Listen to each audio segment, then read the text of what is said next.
Raila Amolo Odinga has suffered another major setback at the coast. Salim Mvurya, the Kwale governor, has gone back to William Ruto's camp. For those who follow the politics in this country, Salim Mvurya was first elected as the governor for Kwale in 2013 on ODM ticket. Then in 2017, Salim Mvurya defended his seat on Jubilee Party ticket and won, despite the fact that Raila Odinga Odinga actually swept the presidential votes. Uhuru Kenyatta garnered less than 10% in Kwale. In fact, if you look at the presidential votes, Kwale is where Raila Odinga got the highest percentage. But Salim Mvurya still managed to defend his seat on a Jubilee ticket and won, which means there's something special about Salim Mvurya. So when the handshake between President Uhuru Kenyatta and Raila Odinga took place, most people had expected Salim Mvurya to join the handshake because Salim Mvurya actually entered Jubilee through President Uhuru Kenyatta. Remember, Jubilee, we had two camps. We had the Uhuru camp and Ruto's camp. So Salim Mvurya was one of those allies of President Uhuru Kenyatta. So most people expected Salim Mvurya to join the handshake. But he didn't.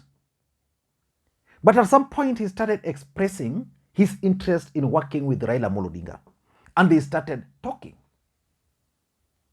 So yesterday, the deputy president was at the coastal region, and Salim Mvurya assured him of his support. So in this video today, I want us to look at how the move by Salim Mvurya to join William Samoei Ruto is actually a major blow to Raila Amolo Odinga. But before we do that, if you're watching this channel for the first time, I want you to take a second or two, click the subscribe button so that next time we produce a video like this, YouTube will automatically notify you. And to the subscribers, I want to continue. Thank you guys for your continued support. Now let us get back to business. Do you think Raila Odinga will still manage to win the coastal region? That's the biggest question. Because so far, the Kilifi governor, Amason Kingi, a man Raila Odinga sponsored his parliamentary seat, sponsored his gubernatorial seat, and most people had expected was going to easily support Raila Odinga's bid for the presidency in 2022, has bolted out of Raila Odinga. And Amason Kingi is already charting his own political path. Hassan Joho is the deputy party leader of ODM party. Hassan Joho is actually with ODM, with Raila Odinga, and is doing everything possible to ensure that Raila Odinga becomes the president. And luckily for Raila Odinga, in Taita Taveta, the governor who was elected on a Wiper ticket is actually leaning more towards ODM party as at now. So Taita Taveta might be sorted in a way. You go to Tana River, the governor is serving his second term. Probably Raila Odinga might still have a way there. You go to Lamu, again Lamu, I think it's now 50-50, although previously it was ANC, then Jubilee. Raila Odinga's party has never had a lot of say in Kwale, in Lamu. But Kwale is very interesting. Kwale has been the bedrock of Raila Odinga's politics at the coast. Forget about Mombasa, forget about Kilifi. But in the last election, nominations were botched. And Kwale managed to elect a few members of parliament on other parties. So after the elections, most of these people started warming up to the deputy president camp. As we speak today, in Kwale, I don't know, I can't count a member of parliament who is still loyal to Raila Odinga, save for the senator and the women rep. Those are the only two people I can say are still very loyal to Raila Amolo Odinga. When Raila Odinga started talking to Salim Mvurya, it was expected that Salim Mvurya was going to put things right for Raila Amolo Odinga and probably in exchange of the gubernatorial seat, because Salim Mvurya wants the deputy to take over from him. But why is this move by Salim Mvurya to go back to the DP a major setback to Raila Odinga? Number one, for the first time, William Samoei Ruto is now going to have a serious points person from the region, entire coastal region. Salim Mvurya is highly respected amongst Tanga and even within ODM party. And that's why it was easy for him to win, to campaign and defeat the ODM candidate in Msambweni. So the truth of the matter is that Salim Mvurya, being William Ruto's points person, is actually good news for him. Because without Salim Mvurya, who would have taken that role as William Ruto's points person in the entire coastal region? Hassan Omar is very good for the DP, but only in Mombasa. I don't think Aisha Jumwa can have influence beyond Kilifi. Mwashitani. So Salim Mvurya will be able to really rally. I mean, the leadership, the UDA leadership from the coastal region will be able to rally around Salim Mvurya. And that's why during the Msambweni, they projected Salim Mvurya as their leader. And that's how he took charge of that campaign in Msambweni. So Ruto will finally have someone who is very credible as a points person if he will agree to stick to that position. Number two, politics is a game of perception. By joining William Ruto's camp, Salim Mvurya is creating the perception that William Ruto is actually gaining the ground in the coastal region. Remember, this is a guy who was elected on a Jubilee ticket, campaigned for Uhuru, didn't deliver votes to Uhuru. But the mere fact that he's now joining Ruto means that he has weighed options and figured out that the best place where his interests can be served is actually in UDA. So he gives Ruto that perceptional value that the deputy president is actually getting at the cost, which means Raila Odinga is losing at the cost. Politics is simple as that. Perceptional value. And that's what it's bringing to William Samoei Ruto's camp, and that's exactly what is removing from Raila Odinga. If he had joined Raila Odinga, it would have been easy for Raila Odinga to say now, despite the fact that Amason Kingi has left, I have a replacement. Because remember, in Msambweni, the contest, even Kingi could not go to Msambweni because of the respect he has for Mvurya. So that perception value is important. Number three, why it's a huge upset for Raila Odinga, is that as we speak now, Raila Odinga doesn't have a serious point person in Kwale. So basically, you can easily conclude that Kwale is no longer an ODM zone. Why? Because of the impact and the effect of nominations, both nominations in 2013. Kwale was one of the areas where ODM was power. And because now a perception is being created that Kwale is no longer an ODM zone, because Raila Odinga has been going to the coast. In fact, during his last trip to the coast, very few leaders accompanied him, elected. So politics is a game of perception. So the perception outside there is that Kwale is no longer an ODM zone.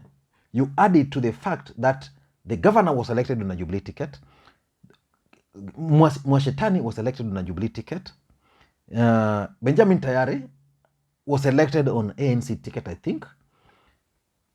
The Msambweni guy was now elected as independent. So it means ODM is no longer the preferred party there, which means UDA can now attract more candidates. It can attract serious candidates. Being a strong party, like ODM used to be, it meant that anybody who wanted to contest would choose it as the preferred party. That's not going to be the case anymore. Number four is what I consider, or what I can term as Joho factor in coast politics. If there's one loyal guy to Raila Odinga, is Hassan Joho. But Hassan Joho is facing serious challenges at the coast. The leadership down there are ganging up against him. The Msambweni by-election was made a contest between Joho and Mvurya. They view Joho as an outsider, not really a Mijikenda. And now Mvurya would have easily taken the role which Amason Kingi used to play, being the face of Mijikenda. And because in Kwale, they're now making the contest between Joho, because even the governor, the gubernatorial candidate, the ODM gubernatorial candidate in the last election, who used to be the speaker, was defeated because there was a perception that Hassan Joho was supporting. But Hassan Joho remains the ODM point person in the region. And these guys don't want him. So it poses a challenge to Raila Odinga. And that's why Salim Mvurya remaining with Raila Odinga was going to be easy. Make things easier for him to campaign. Let us wait and see how Hassan Joho is going to maneuver, because Joho is also not a pushover. Number 5 is the emergence of Amason Kingi's party. I've been following a lot of developments in the coast, especially in Kilifi. In Kilifi, Amason Kingi has started creating a narrative that they need a political party to begin, regardless of whom they are going to support for the presidency. Raila Odinga swept Kilifi. If you want to sweep Kilifi, then you want to sweep Kwale. If you want to sweep Kwale, you want to sweep Taita Taveta, because there's the emergence of that coast-based party. There is the emergence of UDA, and then there is now the ODM party. Let us wait and see. But I think Amason Kingi's party is also going to disrupt Raila Odinga's politics at the coast. If he had Salim Mvurya on his side fully, things would have been different in my view. And lastly, if you look at William Ruto and the way he's packaging himself, is providing an alternative to the people of the coastal region. There's a new narrative he's creating to them. Raila Odinga was viewed as someone who was going to be able to solve the land equation. So Ruto is coming up with this handout politics. And you know, there's no place in this country which you can claim that people are not poor. Cost is one of them. And as long as you give them money, you make them happy, then they start singing. So Ruto is actually using that money to create a narrative that land might not be the main issue. The main issue is actually your economy. You need to fix your economy. And I'm sorting it through wheelbarrows. And some people are buying that. So what Raila Odinga needs, in my view, is to figure out how he can deal with William Ruto's narrative. Because there's serious land issue at the coast. And that land issue was being blamed on one individual, Mzee Jomo Kenyatta. Jomo Kenyatta is not there, but the son contested and it was easy. But now we are talking of Ruto, who is a newcomer. But the ODM party is not doing their homework well. If they were doing their homework well, they should actually hire me. They can take advantage of the fact that within this short time, the Ruto was the deputy president. He has actually acquired several lands at the coast, in Taita Taveta, in Mombasa, and used that to explain to the people that should he take over, then that's going to be a problem. I was in Msambweni campaigning for ODM party, and I realized that the land issue was one of the serious issues. But it was not being addressed well. Because there's a land somewhere in Kwale, and it was a factor there. I don't know what you think. Do you think Raila Odinga will still prevail at the coast? I know he will prevail, but it's going to be disrupted. Thank you guys, and please may you have a good day. Bye-bye.